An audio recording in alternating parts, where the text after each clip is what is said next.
What's up, sports fans? Welcome to another edition of the Breath of Fresh Air webcast on YouTube.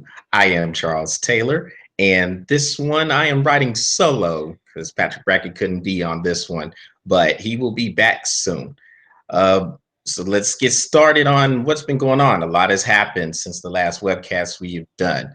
So we're going to discuss Peyton Manning and his retirement, Calvin Johnson and his retirement, some action in the UFC, some of the action from the NFL Combine, and the coach for the Atlanta Falcons asking about a player's sexuality.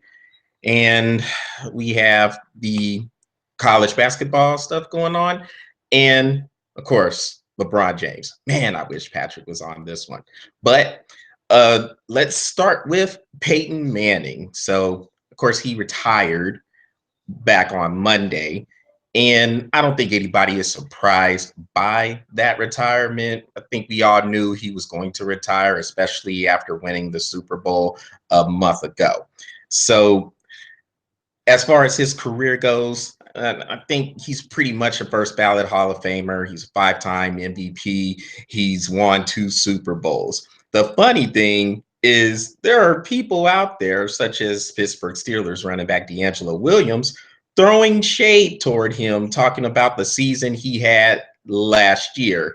Yes, it wasn't a Peyton Manning year, but he had a good defense with them that was able to carry him to the Super Bowl. The funny thing is, when Peyton Manning was putting up all these numbers, ridiculous numbers, setting records, everybody was saying how he could have had multiple Super Bowls if he had half of the defense he had this year playing with him for the Denver Broncos. Now, all of a sudden, the defense does actually step up, picks him up, carries him to get that second Super Bowl ring, and people are upset. They're still throwing them shade. I don't understand. People can't have it both ways. Peyton Manning got his second Super Bowl. He's going to be a first ballot Hall of Famer, or at least he should be. We'll see what happens with the rest of the allegations that's going on. The HGH, the allegation, him being named in the class action lawsuit, the Title IX lawsuit against the University of Tennessee, him being named as a person within the case. We'll see what happens with all that. But based on what he has done on the football field, yes, first ballot Hall of Famer, and he changed the way the quarterback position was played. Nobody was stepping up into the huddle or actually at the line of scrimmage and calling audibles, dissecting the defenses the way he started doing it before he started doing it. So you can call Peyton Manning one of the revolutionary figure in the way he was doing things. Great career, and from all indications, he was a great person. Again, we'll see what happens with all the cases and the allegations and the investigation into that. But uh, it's good to see him ride off into the sunset on top. Second quarterback to do that behind a guy who actually had a hand in bringing them to Denver, John Elway. So congrats to Peyton Manning on a great career. And as far as I know, we'll see him in Canton when he is eligible to get into the Pro Football Hall of Fame. Next, let's talk about UFC 196. So the champions, Holly Holm and Conor McGregor, lost to Miesha Tate and Nate Diaz, respectively. Let's start with Holly Holm. This wasn't a fight where she was taking Miesha Tate lightly. As a matter of fact, she probably would have won this fight if it wasn't for the last 20 seconds. Miesha Tate saw a hole and she was able to choke her out. But Holly Holm was going to win that fight. She was winning on all the judges' scorecards and she was landing the bigger blows. Give Miesha Tate credit for hanging in there and finding that opportunity to capitalize. And now she is your champion. It looks like she's going to be facing Ronda Rousey whenever Ronda Rousey decides she's going to come back, if she comes back, for the third time. As we all know, Miesha Tate lost the first two fights against Ronda Rousey in her career, and now she beat the woman who defeated Ronda Rousey. How crazy is that? Round robin at its best. But Ronda, we'll see when she's come back, and we've heard November, December timeframe, but we don't know. We don't know what Ronda Rousey's gonna do. Nobody knows. As far as Holly Holm goes, look, give her credit for taking the fight, because this was supposed to be that next fight. It was supposed to be Rousey 2. Give Holly Holm credit. I know she lost to Miesha Tate, but give her credit for taking this fight and saying, I don't want to wait that long. I want to continue fighting. I want to stay sharp. Give her credit for doing that. And she knew there was a chance she could lose to Miesha Tate, but she didn't care. She just wanted to fight. So give her props for going out there, competing, and almost winning the fight. She just kind of got caught in a precarious position, and Miesha Tate took advantage. So give Miesha Tate credit for staying with it and continuing to persist throughout her career. Because after she lost that second fight to Ronda Rousey, everybody thought Rousey was just gonna continue to do her thing and Miesha Tate would never see another title shot again. But she stayed persistent, continued to grind, continued to work her way back up. She won a few fights to get herself into this position, and now she is the women's champion, the bantamweight champion. Give her credit for that. But no knock toward Holly Holm. I'm not criticizing Holly Holm at all. Conor McGregor, on the other hand, well, he got his ass whooped. It happens. He got his ass whooped by Nate Diaz. First off, let me say about Conor McGregor, he was very, very gracious in defeat. He didn't act like a sore loser. He didn't try to make any excuses for why he lost. He came in and he said, look, I got beat. We're going to have to go back to the drawing board, see what options are out there, and we'll go from there. So give Conor McGregor credit for that. But during the fight, hey, he got his ass whooped. And what happened was he is a guy who, we know Conor McGregor has knockout power. He can throw blows with the best of them. And he's been ending a lot of his fights early because of that knockout power. Well, now he ran into a guy in Nate Diaz who basically will land or take 10 punches to try to land a few of his. And Conor McGregor hit him with some bombs. I mean, some absolute bombs. Nate Diaz took those bombs and was still there. Frankly, when that happened, when Nate Diaz was still standing after round one, I don't think Conor McGregor knew what to do at that point. And Nate Diaz took that fight over and ended up winning with the rear naked chokehold. Give Nate Diaz credit for taking those blows and finding a way to win. And now he's finally getting his chance to shine, because he, just like Miesha Tate, is another guy who just continues to rise up. He's kind of crazy, kind of kooky. You never know what you're going to get with Nate Diaz. But give him credit for taking this fight on short notice and being ready to perform and beating a guy a lot of people did not think could be beaten. As for Conor McGregor, again, this was just one of those situations where he just bit off a little bit more than he could chew. He moved up 2 weight classes and he gained about, 25 pounds? 25 pounds. He went from the 145 weight class to 170. And you're throwing these blows. Yes, you have more power, but the guys who are fighting at 170 pounds are used to taking blows from 170-pound fighters. So Conor McGregor's knockout power really wasn't warranted for this type of fight, because these guys are used to getting hit like that. Granted, you could land a good punch at the right spot and you could take somebody out. But in most cases, if these guys are being used, or they're used to being hit from 170-pound guys, then Conor McGregor's not really bringing anything to them. And that's probably what, in my opinion, happened in that fight. Nate Diaz took the blows, he took the shots. Conor McGregor didn't know what to do because he's been used to ending these fights quickly. And after that, he lost. I mean, he was done at that point. So give Nate Diaz credit for taking those blows and stealing the shine away from Conor McGregor. A lot of people think because Holly Holm and Conor McGregor lost, the UFC is going to stumble a little bit. That's not true. I think the UFC is in great hands. They have a lot of big fights coming up. Hopefully, we'll see Ronda Rousey return. I don't think this is the end of Holly Holm, and I don't think it's the end of Conor McGregor. These people will be heard from again before too long, and the sport they're fine. The UFC's fine. They're not hurting. So next up, I wanted to talk about some of the action from the NFL Combine because there was a report about an Atlanta Falcons coach, Marquand Manuel, who apparently was asking one of the players about his sexuality. Here we go again with the whole sexuality thing.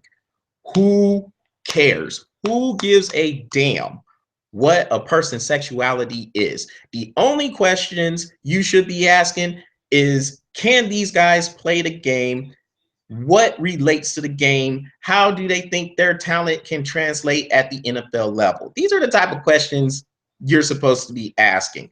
I get in the NFL Combine, there's a lot of questions that get asked about your writing style or something about your mama or what your dad did back in the day. I understand there's some crazy questions like that, but the whole thing about the sexuality, give it a break. Come on. Let's move on from all this stuff. And I don't care what it is, race, gender, religion, who gives a damn about any of that? Just ask the person about the game. What can they do to help a team win?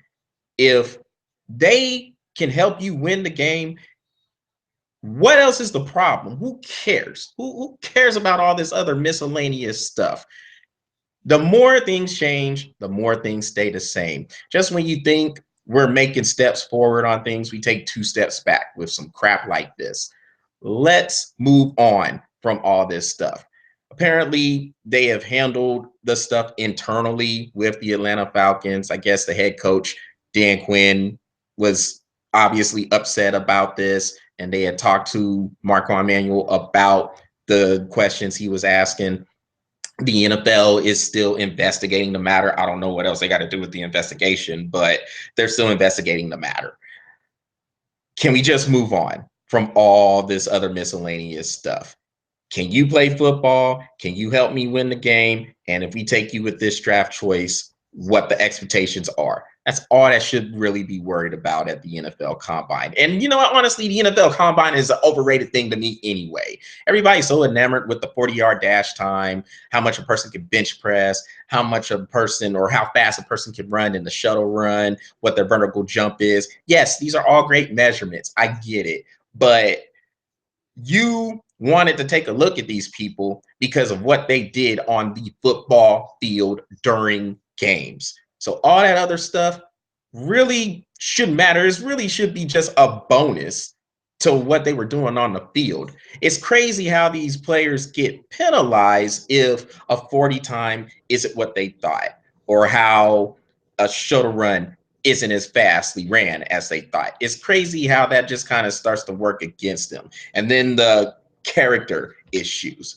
Look, if they had some issues during college or whatnot, and I'm not talking about major crime issues, I'm talking about little petty stuff like, I don't know, having wild dorm parties or something like that. If they're having little issues like that, that is not a problem. They're college kids. They're going to party.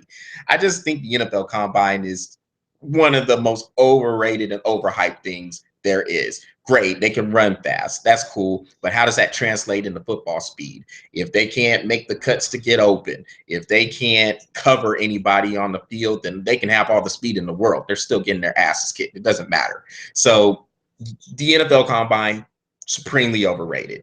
I'm not a huge fan of it. I'll take a look at it just to see who's participating, but overall, it's just overrated quality to look at. Let's talk and move on to college basketball. We have the conference tournaments going on right now, and on Sunday, the major brackets. That's right, the NCAA Tournament, March Madness. Those brackets will be revealed. Good luck to everybody who is going to play a bracket this year, which will be millions upon millions, including myself, because nobody knows who is going to win. Nobody knows who the favorite is to win the tournament is. If you are, or if you claim to know who's going to win, you're probably lying to yourself and everybody else, because nobody knows.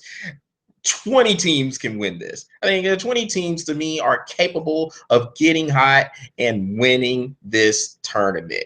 So I guess if you're looking for the best team, quote unquote, well, I don't know if there's really a best team, but I guess we can go off of who's playing the best right now. That would probably be Kansas, who's playing the best right now.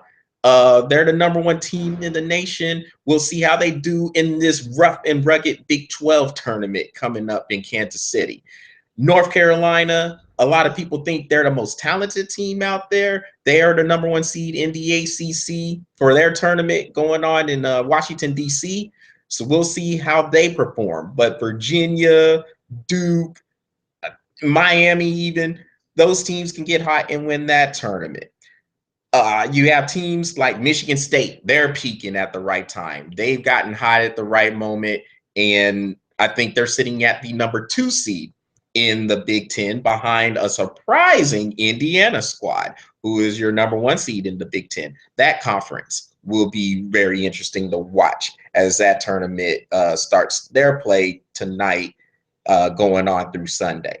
So there's a lot of things that need to be determined before we have our #1 seeds and the brackets when they're revealed on Sunday. This will be a fun week to watch these conference tournaments. And then after that, it's watch the madness unfold. There's going to be a lot of bracket busting going on. And really, I don't have a clue who is going to win. I'll just wait and I'll see when the brackets get revealed. And I'll just make my pick according to that. But I honestly, I don't know. It's not like last year where a lot of people thought Kentucky was going to win because Kentucky didn't lose a game last year, but even they got beat in the Final Four by Wisconsin. And of course, Duke ended up winning it. But this year coming up, the most unpredictable year to date. As long as I've been watching college basketball, this is going to be really fun or heartbreaking, depending on what your bracket says. So it'll be interesting to see what happens when these brackets get revealed and obviously when the games start to be played.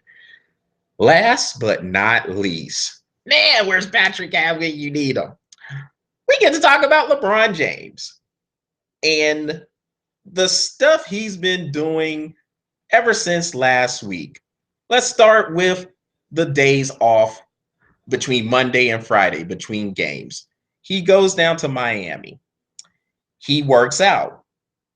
Conveniently, it's with Dwayne Wade. And he's just mugging in front of the camera. He's happy in front of the camera. People start asking about it. You know how it goes. The media starts to pick up on it. What does this mean for the future? Could this mean LeBron James could possibly make a trip back to Miami? Everybody has their speculations. And LeBron gets loose on the Twitter, excuse me, talking about it's good to be with people who think on all levels of aspects of life. And I'm paraphrasing there for a text. I personally would not be surprised if he got with his team, LeBron, I'm talking about, if he got with his team and said, I am so tired of everybody talking about what Steph Curry and the Golden State Warriors are doing. It's time to bring this back around my way. So let me go to Miami and I'm gonna go ahead and I'm gonna work out with Dwayne Wade and I'm gonna post a video and we're gonna get people talking. And of course, the media is gonna jump on it because everybody wants to know what LeBron James is doing. I wouldn't be surprised if he got with his team and said that, because I feel LeBron is that materialistic. Look, the man was called the chosen one coming out of high school. Everybody's calling him King James. He's not the king anymore. Now, he still, to me, has the most talent out of any player in the league. The physical package he brings is still better than anybody else. Steph Curry is playing the best right now, and he will probably win his second straight MVP award. But as far as the talent package goes, that is still LeBron James. No doubt about the man's ability.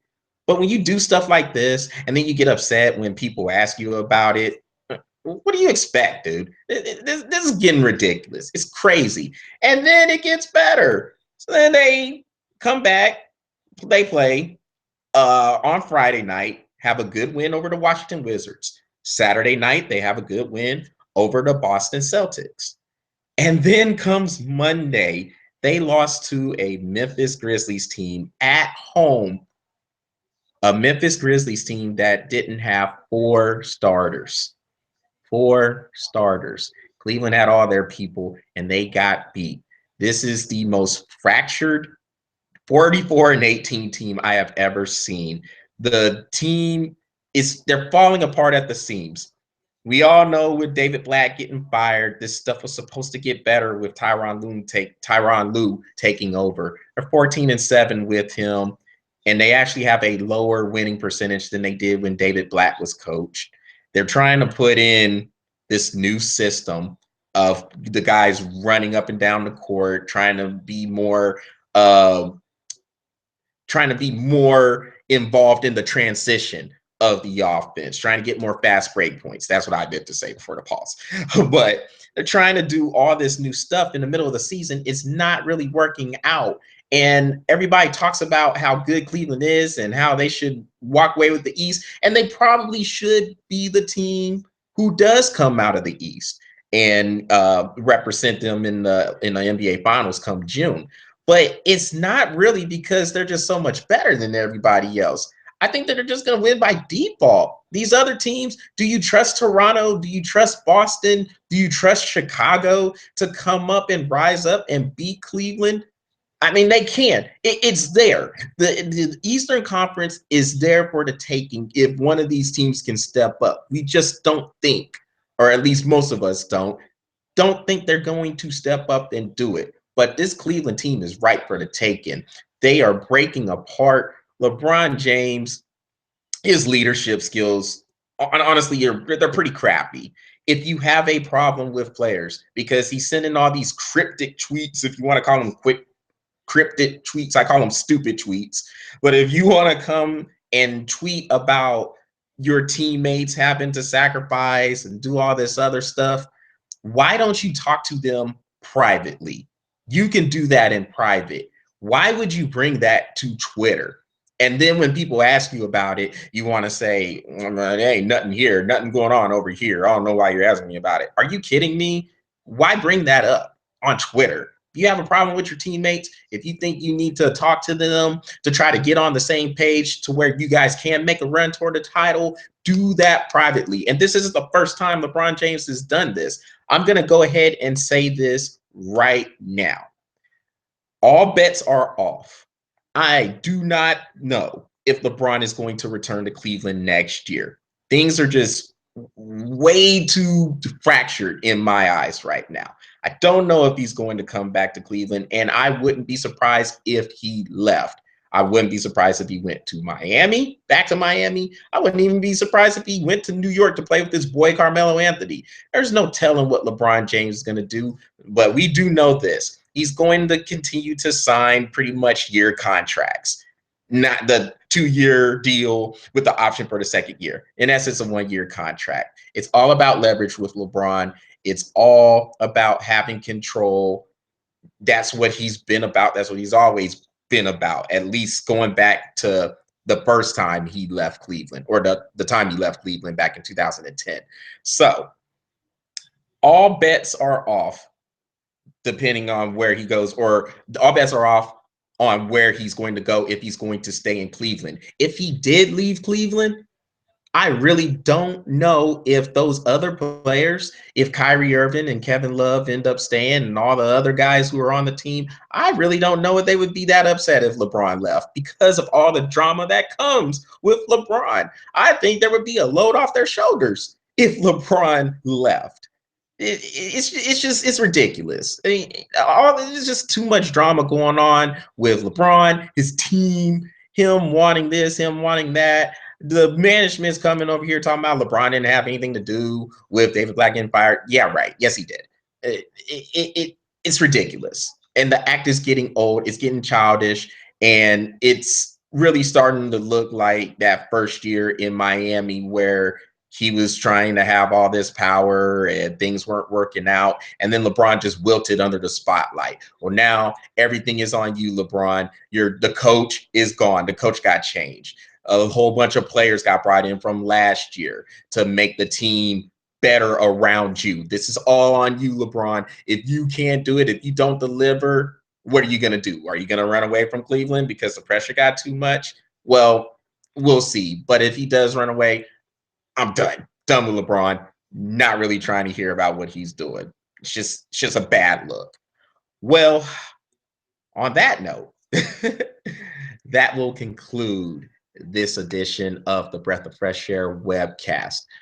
Uh, like the page, go to Facebook, go to YouTube, go to Google Plus, and check out the pages. Like it, share it, repost it. Let me know what is up with the page. Do you guys like it? Do you like the content? Do you want more content? Do you want other things to be discussed on it? Just let me know. Give me your feedback. And I'm working on getting on Twitter. Stuff's been rough in life. School and work's been pretty rough, but I am at work on it. We're trying to do a lot of different things to it. Just let me know what you guys think. As for Patrick Brackett, I hope to have him back for the next webcast. So hopefully he can come back, bring that energy like he knows how. Until then, everybody take it easy. Enjoy the week. Enjoy the conference tournament games, the NBA action, the NHL action that's going on. And spring training for baseball is going on right now. So we'll be coming up on a Major League Baseball preview show soon as well. I'm sure Patrick will want to be on that one because his favorite sport is baseball. So we'll make sure we get that in. So until the next webcast, everybody take it easy and we will talk later on.